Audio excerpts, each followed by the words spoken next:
छेड दिन्छ नि भाइ यार डेन्जर छेड दिन्छ नि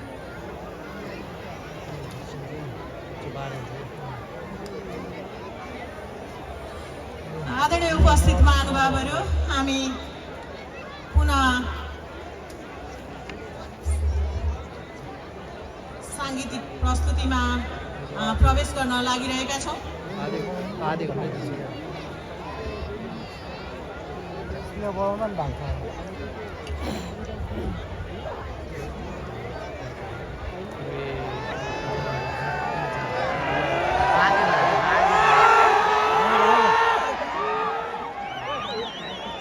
आदरणीय उपस्थित महानुभावहरू हामी सांगीतिक प्रस्तुति सँगसँगै आज यस गोरु चढाई पर्व माघे संक्रान्ति पर्वलाई विशेष महत्त्वको साथ निहालिरहेका छौं। तारकेश्वर गाउँपालिका वडा नम्बर 3 स्थित यो कटरकोट